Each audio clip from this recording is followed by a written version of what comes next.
prácticamente en familia, somos los de esta mañana, menos los chicos de un Atlántico que están con nosotros. Bueno, pues para los que no lo saben, que ellos no lo saben, todos los eventos que realiza PBCAP siempre tienen un componente de responsabilidad social, corporativa y empresarial, y en esta ocasión tenemos a la Cruz Roja, que tiene expuesto para sensibilizar una exposición, como estáis viendo, hecho por los mejores dibujantes de cómic de España, y que la campaña se titula Te corresponde, nos corresponde.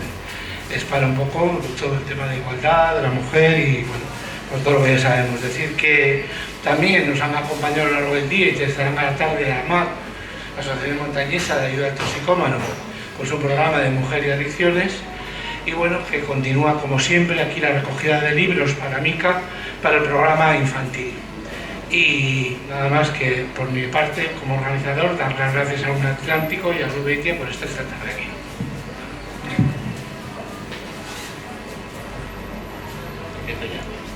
Vale. Bueno, muchas gracias a vosotros por habernos invitado a mí y a mis compañeras a esta charla. Bueno, hemos decidido hablar sobre aquellos mitos que están muy arraigados quizá en la sociedad, en la salud femenina, ¿no? Sobre todo hablar sobre el ciclo menstrual, cómo influye las hormonas. Para ello, bueno, primero quería presentar a nuestras ponentes de hoy y me gustaría que cada una nos contaseis un poco a qué os dedicáis en vuestro ámbito de estudio, laboral. Bueno, buenas tardes a todos. Muchísimas gracias por la invitación. Miguel, hago extensible ese agradecimiento a todos mis compañeros de Un Atlántico. Y bueno, pues mi nombre es Rubeitia, soy campeona olímpica, pero aparte, como doy clases en Un Atlántico en el grado del CAFIP, en la asignatura de atletismo, no podía ser de otro modo. Y aparte, pues bueno, trabajo en la Federación Española de Atletismo, llevando relaciones institucionales, protocolo, premiación. Y para mí es un placer poder estar aquí hoy rompiendo mitos sobre la mujer y en este caso en mi ámbito en el deporte. Bueno, yo soy Ariadna Siris, soy graduada en Psicología por la Universidad Europea del Atlántico y actualmente estoy estudiando un máster de Psicología del Deporte y Ciencias de la Actividad Física y el Deporte. Y en mi ámbito más personal o deportivo soy jugadora de hockey hierba. Juego en la máxima categoría que hay a nivel nacional y mi equipo es el Sardinero, que es un equipo de Santander. Yo soy Giovanna Ruiz, soy graduada en Ciencias de la Actividad Física y del Deporte. He estudiado un máster para dar clase en secundaria. Actualmente estoy formándome para dar clase también en educación primaria y me gustaría en pocos años ser profesora de educación física. Además, dediqué mi trabajo de fin de grado a la mujer y el deporte y las causas que provocaban su abandono. Mi nombre es Patricia Cobo, soy graduada en Nutrición Humana y Dietética por la Universidad Europea del Atlántico. Egresé al tiempo que mi compañero Imanol y actualmente los dos estamos colaborando en la Universidad Europea del Atlántico al tiempo que seguimos formándonos. Bueno, vemos que tenemos un equipo multidisciplinar y estáis todas muy dentro del mundo del deporte de una u otra manera. Y yo creo que no hay mejor pregunta que comenzar que ¿cuál es el mayor mito sobre salud femenina que habéis escuchado en vuestro ámbito? Vale, empiezo yo. Bueno, no sé si es mito, pero al menos es una práctica que yo concibo de manera personal y me consta que es frecuente, que las mujeres lleven a cabo un patrón alimentario bajo en grasas o incluso que se piense que las grasas son malas. Nada más lejos de la realidad, esto es falso.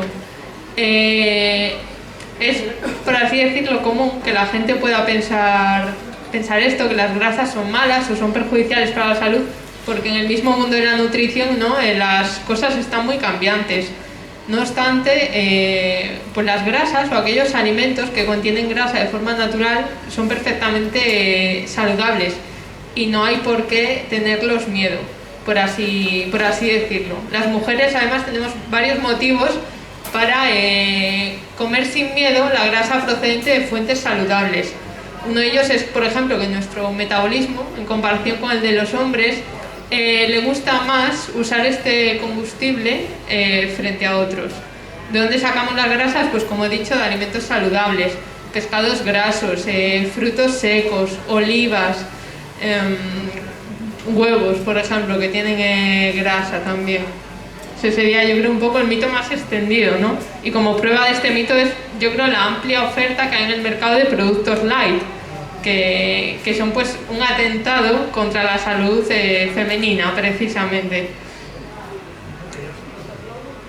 Bueno, en el ámbito más psicológico hay un mito que tiene parte de verdad y parte que no, relacionado sobre todo con el ciclo menstrual.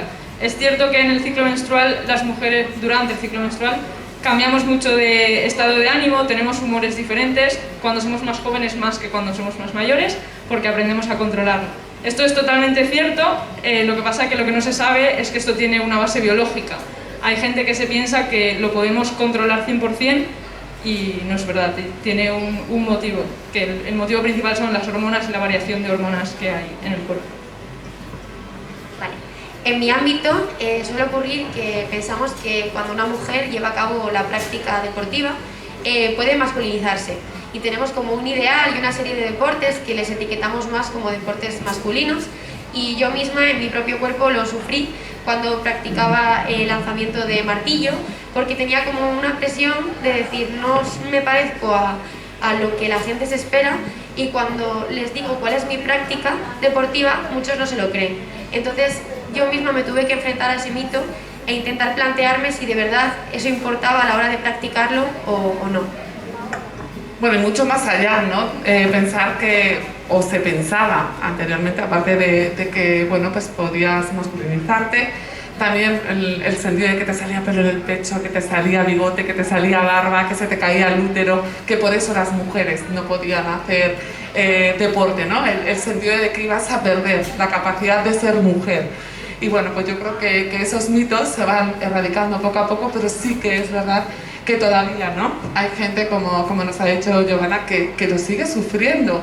Y hay que romper esos estereotipos, y yo creo que, bueno, pues hoy tenemos aquí a 4 mujeres, entre las que me incluyo, bueno, pues que tenemos que romper esos mitos y sobre todo ser ese altavoz para que todo el mundo pues también se pueda enterar. Los 4 mitos me han parecido bastante interesantes, pero quería retomar el de Ariana, ¿no? Que has dicho que las emociones están muy influenciadas por el tema hormonal.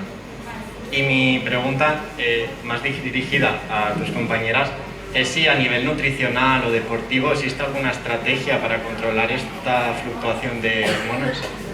A ver, el tema hormonal es un tema biológico, natural y necesario, por lo cual regularlo o no regularlo, obviamente depende de la mujer, si es patológico o no es patológico ese cambio hormonal, pero no debería hacerse. Deberíamos dejar que nuestro cuerpo produzca las hormonas que tenga que producir en el momento en el que las tenga que producir.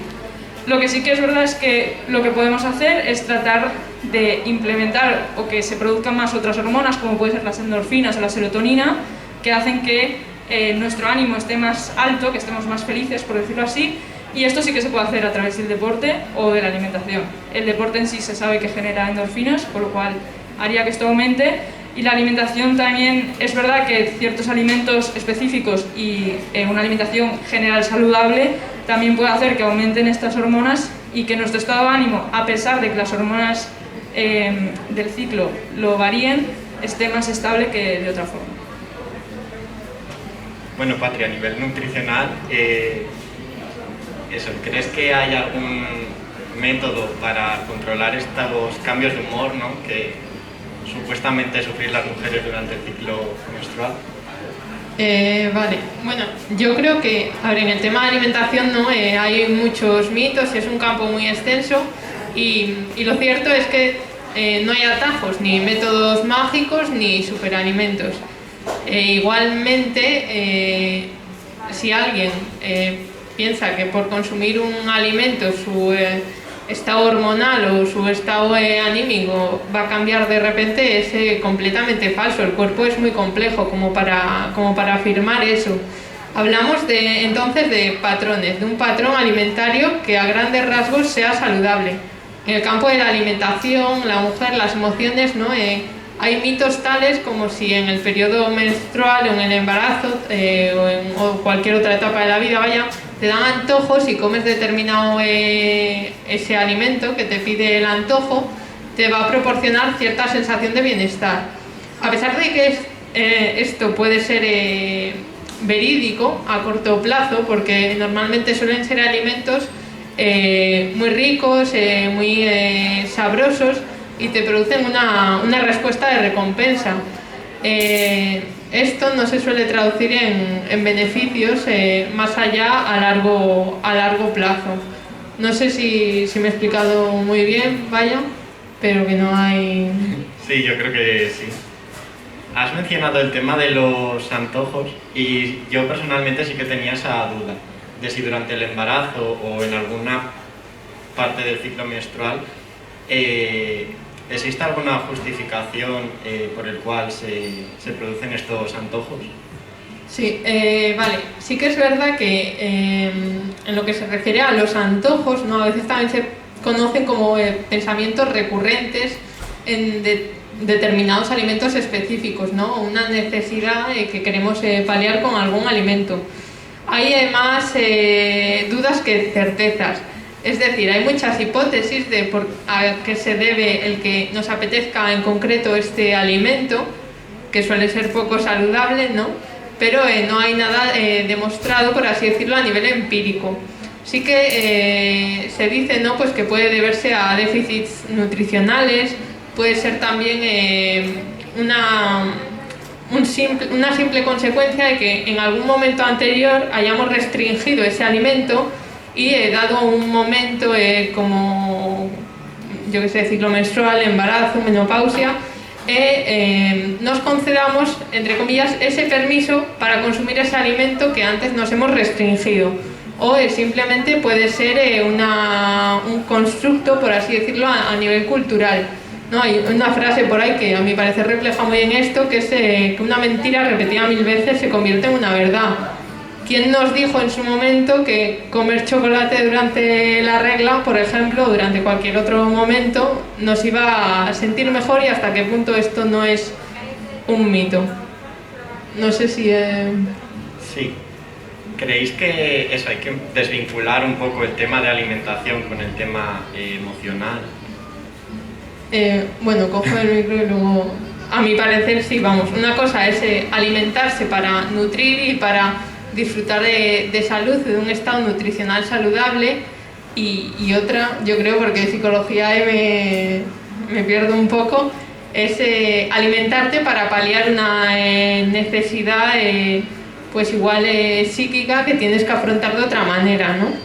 Sí, hay muchas veces que cuando nos encontramos mal, nos sentimos mal, recurrimos a la comida porque la comida al final nos da placer a corto plazo, pero esto no hace que el problema desaparezca. Muchas veces creemos que, no sé, estoy triste, voy a comer chocolate y ya voy a ser feliz. Voy a ser feliz en los 3 minutos que me como el chocolate, pero luego el problema sigue ahí.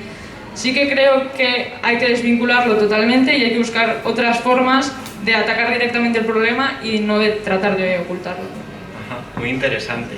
Por cierto, Giovanna y Ruth, me gustaría retomar un poco el mito que habéis dicho de ciertos estereotipos hacia ciertas prácticas deportivas. Yo, por ejemplo, soy usuario del gimnasio y sí que en las salas de musculación, entre comillas, no se suele ver a chicas practicar deportes de fuerza en este caso. Mi pregunta es que si es mentira eso de que las mujeres, si practican este tipo de actividades, se van a poner gigantes, o recomendaríais que las mujeres practicaran este tipo de deportes. Sí. Sí, por supuesto que sí. Todo en la medida necesaria de cada uno. De la misma forma que los hombres pueden llevar a cabo esta práctica, también la pueden hacer las mujeres. Pero lo que está claro es que, aunque queramos pensar que somos iguales, tenemos ciertas diferencias por biología, o sea, no podemos cambiarlas. Y todo lo que hagamos tiene que ser teniendo en cuenta cómo somos, ya no solo si somos mujeres u hombres, sino también las necesidades que tenemos cada uno. Yo no voy a hacer el mismo entrenamiento que Ariadna, ni que Ruth, ni que cualquiera de las que estáis aquí. Entonces tenemos que llevarlo a cabo, pero siempre teniendo en cuenta nuestras capacidades y lo que queremos buscar con ello. Y luego además es muy importante también llevar a cabo esta práctica, sobre todo durante el embarazo. Creo que cualquier mujer que ya está embarazada ha tenido que llevar a cabo un cierto entrenamiento de fuerza para prepararse de cara a lo que la espera, porque si no, las consecuencias pueden llegar a ser incluso negativas, por lo que mi respuesta totalmente es sí. Y luego, por reforzar un poco su discurso, realmente los ejercicios de fuerza, y más en la tercera edad, tanto para hombres como para mujeres, refuerzan muchísimo el sistema inmunitario y te mejoran muchísimo la capacidad de enfrentarte pues, al día a día. Aparte, hacer deporte o actividad física, no todos tenemos por qué hacer deporte, pero sí actividad física, también refuerza el sistema inmunitario, ahora que es tan importante, ¿no?, tener el sistema inmunitario fuerte, y previene de la osteoporosis, por lo cual, bueno, pues hay que romper el mito, ¿no?, de que las mujeres también hagan esos ejercicios de fuerza, porque, bueno, mi actividad como deportista, realmente, si quieres hacer deporte de élite, es una parte fundamental, los ejercicios de fuerza. Y yo creo que cuando me veíais por la tele hace 3 o 4 años, cuando competía, pesaba 10 kilos menos que ahora, sin embargo estaba muchísimo más fuerte. Y si os digo, el peso que me ponía libre en la espalda para hacer un ejercicio tan simple como un cuarto de sentadilla, pues os quedáis un poco sorprendidos seguro. Metía 230 kilos de peso libre a la espalda. Es una verdadera burrada. Y rompiendo mitos, el otro día estaba en un centro deportivo haciendo pesas y bueno, pues estaba con una compañera y ella sí que se iba a enfrentar al campeonato de España y puso para hacer media sentadilla 140 kilos. Nos vino un chico y nos dijo: ¿estáis seguros de lo que estáis poniendo ahí? Esto es para hombres. Le miramos y le dijimos, por romper un poco el hielo, ¿no?, hoy estamos flojas. Hoy solo vamos a hacer ejercicio un poquito más. Entonces, que igual en una generación más mayor que la nuestra, eso ocurra, que tengamos aún, depende qué mitos, pues es quizás normal, ¿no? Pero que la tenga gente de nuestra edad, bueno, yo soy la más mayor aquí, pero que la tenga gente de nuestra edad es un poco también, creo que culpa de la sociedad, ¿no? Por lo que tener este tipo de encuentros, tener este tipo de escaparate para poder pues contar nuestras anécdotas y nuestros testimonios y romper esos mitos, para mí creo que es muy importante. Está claro que todavía tenemos mucho que avanzar. Has mencionado el tema de la osteoporosis y es un tema que quería que me contarais vuestra opinión. Durante la vida de una mujer el cuerpo obviamente va cambiando. Dos de los principales puntos se producen en la menarquía, ¿no?, la primera menstruación, y en el cese de la menstruación o menopausia. Mi pregunta es que ¿cómo afecta a la mujer psicológicamente, nutricionalmente, los cambios en la composición corporal que se van produciendo a lo largo de su vida? Bueno, por ejemplo, ¿no?, de cara a la menopausia es frecuente, a mi parecer, que... Bueno, es frecuente. Empiezo por el hecho y luego digo lo que es frecuente. Es un hecho que el ambiente hormonal, ¿no?, en la mujer cambia. ¿Qué pasa con ello? Que sufre una recomposición corporal. ¿Qué es una recomposición corporal? Pues que aquella masa muscular que hemos creado antes, o que tal vez no hayamos creado si no hemos hecho ejercicios de fuerza, ¿no?, decaiga, y por el contrario puede aumentar la masa grasa. Entonces, lejos de... A mí me gusta enfocarlo, ¿no?, todo igual, darle un punto positivo, intentarlo. Lejos de pensar que esto es negativo, si no hemos empezado ya, la menopausia a mí me parece una etapa perfecta para cambiar los hábitos o el estilo de vida mediante cambios progresivos y alcanzables, no irrealistas. Entonces, pues bueno, si hacemos ejercicios de fuerza y un patrón alimentario saludable, a grandes rasgos, podremos revertir sintomatología asociada a esta etapa. Y yo creo un aspecto, ¿no?, que está muy en boga ahora, que es el de envejecer de manera saludable y de gozar, ¿no?, en esta etapa de calidad de vida y de bienestar. Bueno, en cuanto al aspecto psicológico, ambos momentos son de mucho cambio. Yo me voy a centrar más un poco en la adolescencia, porque aparte de la primera regla, que es un momento crítico, se te desenvuelves en un ambiente social bastante complicado en este sentido. Muchas veces la primera regla te pilla en momentos desprevenidos y bueno, puede ser motivo de burla de otros compañeros, cosa que afecta bastante.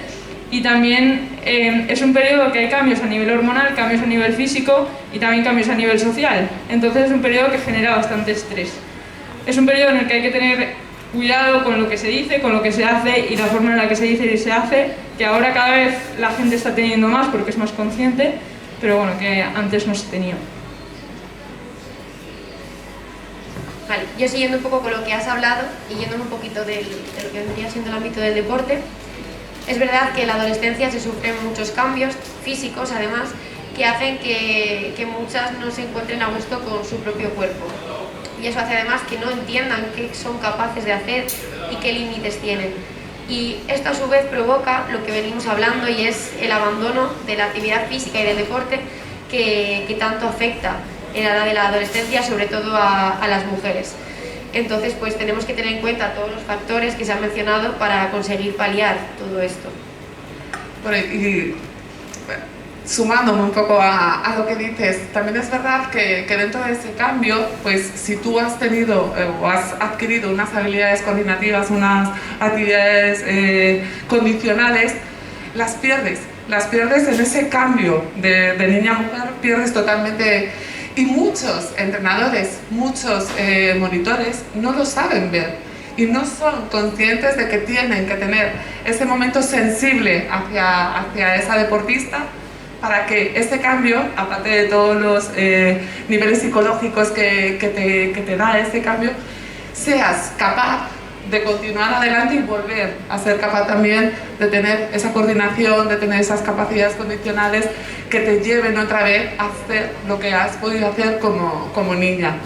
Y bueno, en cuanto a la osteoporosis y los cambios que puede haber después de la menopausia, lo decía muy bien Marta, ¿no? Los cambios, si los haces con una vida saludable, no tienes por qué hacer solo ejercicios de fuerza, sino que con hacer actividad física, andar, aprovechar también pues, la luz del sol, ¿no? Que nos va a ser también muy beneficioso a la hora de caminar, a la hora de andar, a la hora de montar en bici, en lo que sea. Te va a ayudar muchísimo también para aportarte esa vitamina D tan necesaria. Y bueno, pues al final el deporte está ahí para todo el mundo. Hay muchas veces que la gente dice, ¿cómo voy a ir a un centro deportivo? ¿Cómo voy a ir a un gimnasio? ¿Cómo voy a ir? ¿Cómo me voy a poner un chándal? Pues también hay que romper, ¿no? Esos estereotipos de decir, todo el mundo puede hacer actividad física. Además, todo el mundo. Gente con discapacidad, gente que se encuentre apático en casa. El mero hecho de empezar a hacer deporte crea endorfinas, la hormona de la felicidad, ¿no? Que se llama, y ayuda muchísimo. Además, bueno, yo creo que la actividad física es un eje transversal que ayuda muchísimo a las distintas políticas, ¿no? Tanto a las políticas de sanidad como a las políticas económicas, como a las políticas de igualdad. Yo estoy en un deporte en el que, bueno, pues es prácticamente el deporte más igualitario que puede haber, ¿no? Tanto chicas como chicos competimos a la vez, en el mismo estadio, en la misma instalación, y bueno, pues son muy pocos los deportes que lo hacen así. Y también, pues bueno, es inclusivo, es igualitario, como os decía, y da un escaparate del que realmente las mujeres también pueden hacer lo que se propongan, ¿no? Además, bueno, también si abrimos otro melón, ¿no? El deporte y mujer, a mí me repatea un poco, ¿no? Yo creo que estamos haciendo, lo comentábamos antes, estamos haciendo una evolución involutiva. Estamos en tiempos de igualdad, no tenemos que marcar tanto, ¿no? el tema de, en este caso de mujer y deporte, en el que se están dando pasos de gigante en temas de igualdad. Todavía hay muchas brechas, todavía hay mucho trabajo por hacer y evidentemente es necesario reivindicarlo, pero debemos de tratar este tipo de temas con más normalidad y romper esos mitos, ¿no? y bueno, creo que ha abierto un melón. Sí, al final cuando tiras de un extremo, tiran del otro y es complicado. Habéis mencionado las 4, me parece, el término de envejecimiento saludable. Yo te quería preguntar, Patri, si a nivel nutricional existe evidencia de que haya algún patrón alimentario que ayuda a envejecer de forma más saludable que otro, algún alimento que hay que evitar, que consumir. Vale. En primer lugar, relacionado, ¿no?, con la alimentación, yo creo que hay una de las cosas que es clave, que tal vez sea de los puntos comunes en los que todos los nutricionistas podríamos estar de acuerdo, que es que la alimentación debe ser rica en fuentes vegetales. Entonces, por ejemplo, un consejo para quien nos escuche aquí así de forma rápida sería que al menos en 2 de las comidas principales incluyamos bien de verdura. Luego, por otro lado, como dije antes, las fuentes grasas son esenciales. ¿Qué fuentes grasas? Fuentes grasas, pues por ejemplo en España tenemos el aceite de oliva. Pues cocinar, ¿cómo se diría?, sin miedo, ¿no? Las mujeres somos muy manidas de cuando queremos igual mejorar nuestros hábitos o tal vez adelgazar, hacer toda la plancha, al vapor, etcétera. Mi consejo al respecto es que las grasas son necesarias y no hay que tener miedo a este tipo de compuestos. Y luego, por otro lado, asegurar una buena cantidad de proteína. Hay mitos por ahí, ¿no?, que dicen que la proteína daña el riñón, que es mala, etcétera. Pero lo que se ve a nivel científico, por así decirlo, es que la gente no consume suficiente proteína y no consume suficiente proteína de calidad. Acudamos entonces a diferentes cortes de carne, pescados, tanto grasos como blancos, productos de temporada, frutos secos, y luego pues también podemos acompañar esto un poco que he dicho con frutas y algunos lácteos como los yogures, por ejemplo, que son muy, muy interesantes. Ajá. Yo creo que te ha quedado un resumen bastante bueno.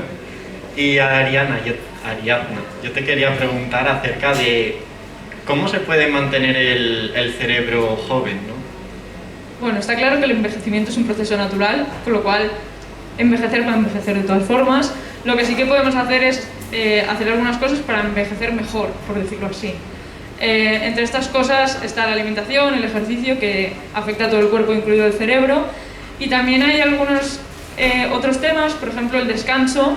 Estamos en una etapa de la evolución en la que hay que ser súper productivo todo el rato, a todas horas, no vale parar, y el cerebro necesita parar. No solo necesita parar por la noche para dormir, sino que también necesita parar durante el día y no solo dedicarse a la productividad.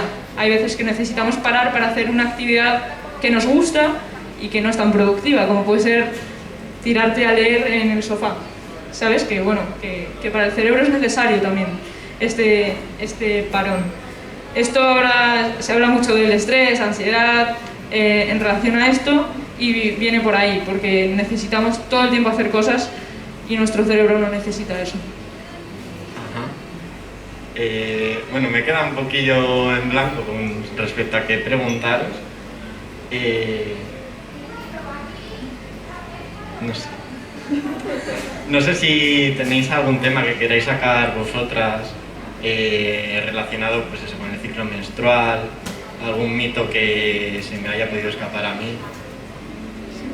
Bueno, si quieres puedo, ¿no? Por ejemplo, a ver, a veces se dice, una de las barreras, ¿no?, para alimentarse de manera saludable es que se argumenta, ¿no?, que es más caro alimentarse de manera saludable, o que hace falta ser un gran chef o saber cocinar. Mi experiencia al respecto es que de nuevo esto es falso. Respecto a que alimentarse de manera saludable es más caro, os propongo plantearlo cambiando el foco. Es decir, al final una alimentación saludable, al igual que otras intervenciones que hagamos sobre el estilo de vida, son una inversión. Cuando invertimos no desperdiciamos, cuando invertimos ganamos en salud. Realmente no, nuestro cuerpo es pues como una hocha sobre la que vamos echando monedas, y cada moneda que echamos pertenece pues a alimentación, salud, psicología y demás. Y hoy día que se sabe que la mayor parte de enfermedades se pueden prevenir y son aquellas relacionadas con el estilo de vida. Mi consejo es que, aunque es complicado, ¿no? Porque efectivamente sí que hay algunos alimentos que pueden ser un poquito más caros, que por un lado nos concienciemos de eso y cambiemos en salud. Y lo que invirtamos hoy, igual mañana nos lo ahorramos en pastillas, en operaciones, etc. Y eso por un lado. Y el otro aspecto era que hace falta saber cocinar para alimentarse de manera saludable. Hay una frase por ahí de Julia Child, que era una cocinera francesa, que dice que no hace falta ser un gran chef, sino coger alimentos frescos o sencillos y hacerlos de manera sencilla con buenos ingredientes. Yo creo que esta frase es súper cierta. Los alimentos de verdad, a poco que les haces, dan mucho sabor y son muy sabrosos. Y luego nos podemos apoyar de las especias, y al final la cocina pues es un poco ensayo-error, nadie nace aprendido, todo es ir viendo y conjuntando un poco con nuestros gustos. Sí, la comida es muy agradecida, ¿no? Giovanna y Ruth, se me ha ocurrido ahora una pregunta para vosotras, y es si el rendimiento deportivo se puede ver condicionado por el ciclo menstrual. Vale, sí, la respuesta es sí, por supuesto, dependiendo de la fase en la que nos encontremos, tendremos que llevar a cabo una actividad física u otra. Hay momentos en los que nos va a afectar más a la hora de llevar a cabo esta práctica deportiva, mientras que va a haber otras en las que va a ser mucho mejor disminuir la carga que estamos llevando a cabo en nuestro entrenamiento. Lo que está claro es, como ya han dicho mis compañeras, que cuando llevas a cabo el deporte y la actividad física, produces la endorfina, que te ayuda a que esas sensaciones malas que tienes, que están producidas en muchas ocasiones por la menstruación, como los dolores que sufrimos, las jaquecas, se vean disminuidas gracias a la endorfina, que nos ayuda a que nos sintamos mejor con nosotras mismas y con nuestro cuerpo. Y luego además, si cada vez que nos encontramos mal y nos duele, nos encerramos en casa y no hacemos nada, lo único que vamos a hacer también es un poco mental, ¿no? Es encerrarnos y no salir de allí y no disfrutar del día por completo. Además, ya no solo durante la menstruación, sino en nuestro día a día, cuando realizamos deporte o estamos en el gimnasio, solemos llevar a cabo por relaciones sociales, ¿no? Hablamos con la gente, nos relacionamos, y también a la tercera edad suelen surgir más conversaciones de las que se podrían llevar a cabo si no llevásemos a cabo esta práctica deportiva. Por lo tanto, creo que, por supuesto, el ciclo menstrual depende en qué fase nos encontremos, pero sí que es verdad que yo lo haría siempre con menor o mayor carga. Yo, para hacer un poco de resumen con respecto a mis tres compañeras, yo he sido deportista de élite y creo que también hay que romper los mitos de que ir al psicólogo es estar loco, ir al nutricionista es estar gordo, o hacer deporte es porque, yo qué sé, porque estamos unos locos, ¿no? De que queremos hacer deporte. Al contrario, para mí, cuando dentro de mi grupo multidisciplinar, cuando conté con la ayuda de un nutricionista, simplemente fue para que me enseñase a comer, para que me diese también trucos a la hora de cocinar, y la mejor dieta que me pudo dar es comer absolutamente de todo, y en este caso, pues, contando quizás un poco las calorías y hacerlo de forma más hipocalórico. Pero evidentemente dentro de mi dieta estaba comer absolutamente de todo. Cuando conté con mi psicóloga deportiva, lo mismo. Hay muchísimos deportistas que no dicen que tienen un psicólogo. Para mí, un psicólogo, y especialmente a nivel deportivo, lo único que te está dando es esas herramientas necesarias que tenemos todos en nuestro interior, pero que no somos capaces de encontrarla para enfrentarte a retos, para eliminar ansiedades, para eliminar nerviosismos. Y creo que es muy importante, ¿no? También romper esos mitos de ir al psicólogo es estar loco, ir al nutricionista es estar gordo, o ir a hacer deporte es de flipados, ¿no? Y bueno, pues creo que las tres han reflejado perfectamente cómo romper esos mitos. Y ya te digo que yo lo he vivido en mis carnes. Y es el día de hoy que sigue habiendo un tabú en el sentido de ir a la gente al fisioterapeuta, Porque si vamos al fisioterapeuta es mejor ir al médico y que te dé pastillas para que te quiten el dolor. Al final lo que estás haciendo es enmascarar ese dolor, no estás yendo al foco para quitarlo y quizá sí que necesites ese acompañamiento de pastillas, pero puedes ir al fisio y te va a quitar ese dolor. O lo que os decía, ¿no? Tener una necesidad de una ansiedad que te está creando un objetivo y no ir al psicólogo que te va a dar esas herramientas. O necesitar estar saludable a la hora de entrenar, de las cargas de entrenamiento que estás realizando y llevar una nutrición completamente equilibrada para que no te falte ningún nutriente. Y evidentemente, pues bueno, contar con profesionales de la educación física que también te acompañen en ese camino a la hora de buscar y conseguir tus objetivos. Sí, al final todos los profesionales de la salud, ¿no? Nutricionistas, psicólogos, licenciados en actividad física y el deporte, perseguimos eso, la salud y el bienestar de las personas. No estamos aquí para putear a nadie, ¿no? Sí, pero eso, desgraciadamente siguen pensando que a nosotros acuden gente pues loca, que solo piensa en adelgazar y no, pueden acudir a nosotros por cualquier otro objetivo. Ariadna, yo tengo una última pregunta para ti, y es que el otro día leía una psicóloga que en este caso ya criticaba la creencia de cuando tienes la regla la mujer, o sea, si está irascible es porque tiene la regla. Y dijo la psicóloga esta que eso es totalmente falso, que es una creencia errónea. Mi pregunta es eso, ¿qué te parece? ¿Compartes esta opinión? Bueno, yo no la comparto totalmente. El ciclo menstrual, como hemos dicho, tiene fases y las hormonas actúan en función de qué fase de una forma o de otra. Entonces, las principales hormonas son la progesterona y los estrógenos. Cuando están muy elevados en nuestro cuerpo, por decirlo así, estamos más contentas, y cuando están muy disminuidos, tenemos peor humor, ¿vale? A forma de simplificarlo. Normalmente, en la fase premenstrual y en la fase menstrual, o sea, cuando tenemos la regla, es cuando están más bajas. Entonces sí que ese momento pues tenemos peor humor, pero también podemos tener peor humor porque he tenido un día malo y no estar en esa fase. O sea, no está relacionado en el sentido de que influyen las hormonas, pero puede ser por cualquier otra causa. Bueno, ¿alguna tiene algo más que añadir?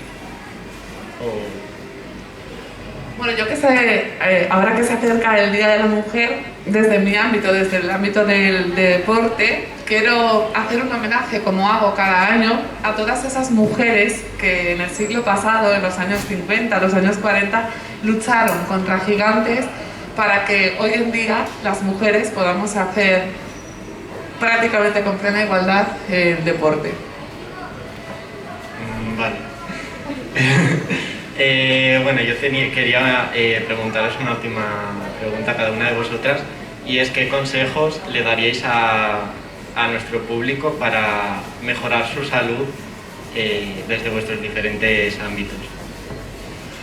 Bueno, pues que pierdan esa inquietud por ir o por no ir a un centro deportivo, a un gimnasio, y que es muy importante, ¿no? Que también se pongan en manos de profesionales, en manos de no hacer deporte porque sí, sino que se pongan en manos de profesionales que van a ser los que realmente les van a ayudar en este proceso para que no sea algo traumático desde un principio, y sobre todo también que le cree esa adherencia a ir todos y cada uno de los días a hacer deporte. Entonces yo creo que hay que cambiar la filosofía, ponerse unas zapatillas y salir ahí fuera. Yo continuando con lo del deporte y más en relación a la adolescencia, que vendría siendo lo que estoy más especializada, lo primero de todo, intentar no castigar ni a nuestros hijos ni a nuestras hijas con no llevar a cabo la práctica deportiva si han sacado malas notas o si no han estudiado todo lo que tenían que estudiar en el día. Poder hacer una pausa de estudio y llevar a cabo la actividad física va a mejorar su rendimiento académico y además personal para él mismo. Luego además intentar romper también nosotros esos estereotipos que tenemos formados respecto a la práctica deportiva que tienen que llevar a cabo, más en este caso nuestras hijas, etiquetando unos deportes como para mujeres y otros para hombres. son para personas los deportes, cada uno tiene que hacer lo que le gusta y lo que le nazca. Entonces, si en algún momento os veis en la situación de dudar respecto a la práctica deportiva de vuestras hijas o de vuestros hijos, porque por desgracia afecta a los dos perfiles, pues tener en cuenta que cada uno tiene que hacer lo que más le apetezca y lo que más le guste. Y sobre todo, pues intentar incentivarles a seguir con esta práctica por su salud, por sus relaciones sociales y por su bienestar global en cuanto a lo que es cada uno.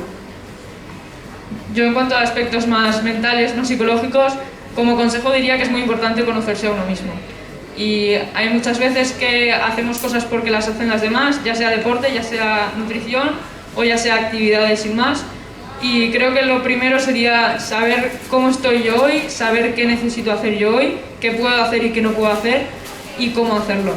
Para eso hay gente que lleva calendarios, hay gente que simplemente se analiza en el día a día, pero para mí es lo más importante de todo. Bueno, y en último lugar, por mi parte, aprovecho, bueno, que estamos en un mercado, hay un consejo muy clásico, ¿no?, para decir que hay que comprar más en el mercado y menos en el supermercado. O si no, comprar en el supermercado como si estuviéramos en el mercado, porque de esta manera evitaremos muchas confusiones. En el supermercado al final hay muchos productos con reclamos de salud, que publicitan determinadas propiedades y que incitan a confusión. Al final, los alimentos saludables son sinceros, por así decirlo, no necesitan publicitarse ni nada por el estilo. Eso era. Sí, yo como dietista nutricionista me sumo a tu propuesta de comprar más en el mercado y menos en el supermercado, que así podemos ayudar también a la economía local. A la economía local, a nuestros vecinos. Somos muy altruistas. Y bueno, yo creo que si os parece bien podemos destinar estos últimos 10 minutos a que el público os pueda preguntar acerca de aquellas dudas que les haya podido quedar. Entonces, no sé si alguien del público tiene alguna pregunta que quiera hacer alguna de nuestras ponentes. No, yo dudas no, pero me ha llamado la atención de las grasas. Yo soy un eterno gordo porque como por todo. Una especie de meses de drogadictos como. Y me ha llamado la atención de las grasas, que siempre no tiene grasas, todo es que tiene grasas. Y a mí me encanta la carne, también de vacuno, me encanta. Y es como que lo primero que es, no, mucha proteína, mucho no sé qué. ¿Qué opináis de la digo yo, que la veo muy centrada en alimentación? O sea, es tan grave la carne de los niños, me entrecó. Sí, a ver, lo cierto es que... Está mi mujer aquí, es para que lo diga. Vale, centrarse en un solo alimento, ¿no?, cuando se habla de un patrón alimentario, sí, es reduccionista, ¿no?, en modo alguno. A mi parecer, la nutrición no es muy cambiante y ha hecho la guerra contra diferentes alimentos, que si las grasas, los hidratos de carbono, etc. Y es un alimento muchas veces tergiversado por la industria alimentaria. A mi parecer, decir que, por ejemplo, el solomillo es malo porque tiene grasa es equívoco, porque entonces un alimento que no tenga grasa es saludable, cuando no tiene por qué ser así. Hoy día vemos, yo que sé, la nocilla 0%, ¿no? ¿Es saludable? No lo es. Entonces, pues en su caso, en primer lugar, habría que valorar a nivel individual, ¿no?, como su alimentación a nivel completo, vaya, en conjunto, sí. Pero bueno, que cuando elegimos fuentes proteicas, las legumbres, por ejemplo, también tienen proteínas y muchas veces no se tienen en cuenta. Pues bueno, al final cierta variedad, ¿no? Imagino que usted no coma todos los días solomillo, pero... No, porque no tengo dinero, pero sí. Bueno, pero... La que no la hablo. Vamos a tratar de ahora que hay el tema de las dietas, y un poco lo que reflejáis, ¿no? Que acudamos a profesionales. Quieres hacer una dieta, pero tú eres nutricionista, un médico, no lo de que me voy a quitar yo porque me da la gana, no sé qué, no sé cuál. Desde luego, contar con la figura del profesional están ahí por algo, ¿no? Y muchas veces nos enfrentamos a dietas o nos enfrentamos a entrenamientos o nos enfrentamos a encuestas que vemos en una revista en la que pensamos que ya está todo solucionado con hacer lo que nos lleva, ¿no? Al final estás jugando con tu propio cuerpo, estás jugando con tu propia salud y es necesario que la figura del profesional esté ahí, como en todos los ámbitos de la vida.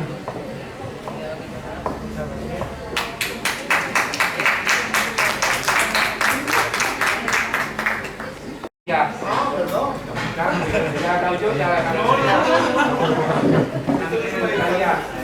claro, porque bueno, que es muy interesante desde luego en este reto, ¿no? de romper, ¿no? mitos sobre la salud y la salud femenina en este caso, ¿no? Estamos en una jornada dedicada a la Salud Internacional de la Mujer. Me parece muy interesante que personas jóvenes como vosotros, que apenas tenéis 30 años, por lo que se puede ver y por lo interesado reciente,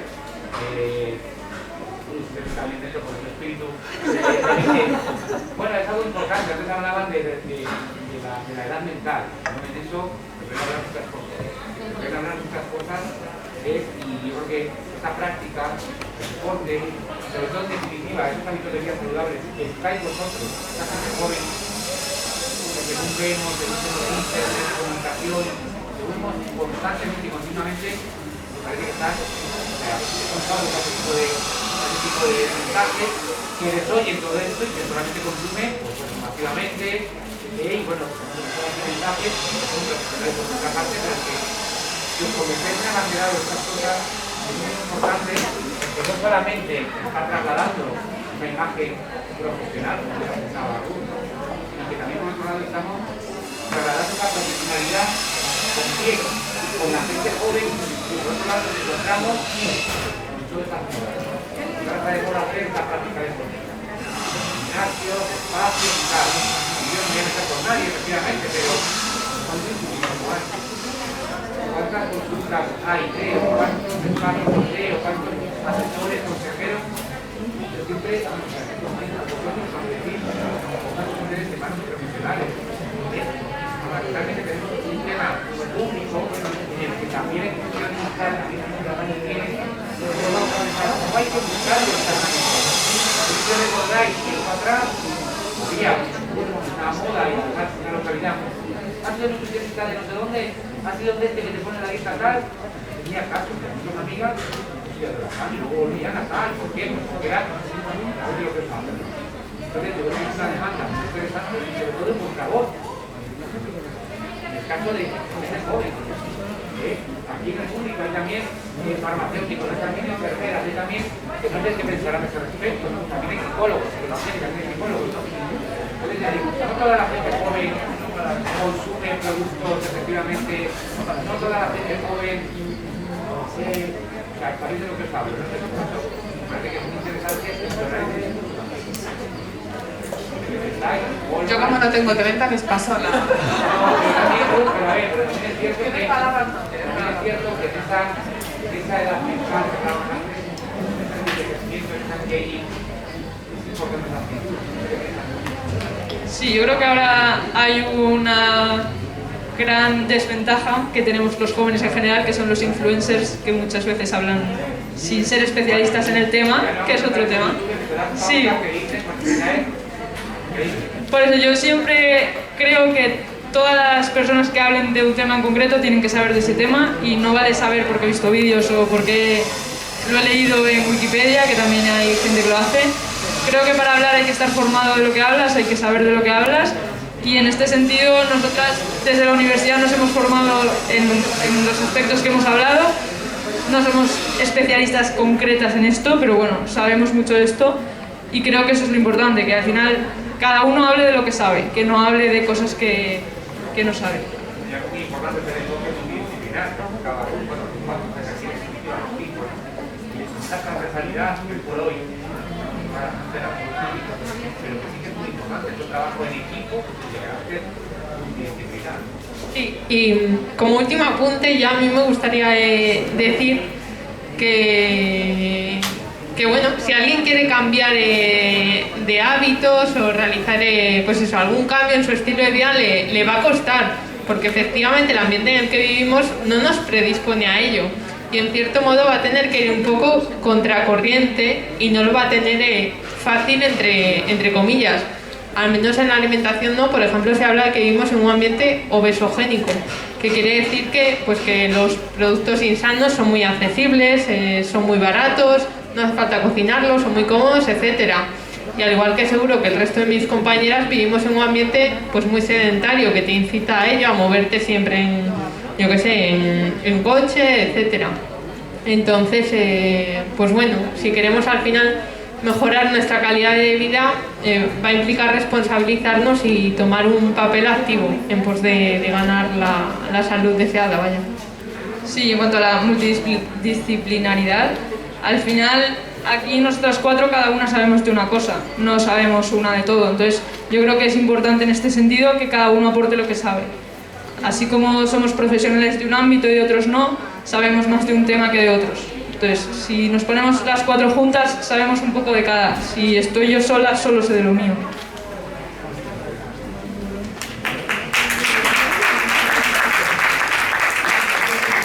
A la cabeza, que ha estado muy interesante y que bueno, que algunos nos habéis ayudado muchísimo a tener argumentos para defendernos, ¿no? Yo me voy a quedar con lo que me interesa. Yo con lo que has dicho tú, yo me quedo con lo que me interesa.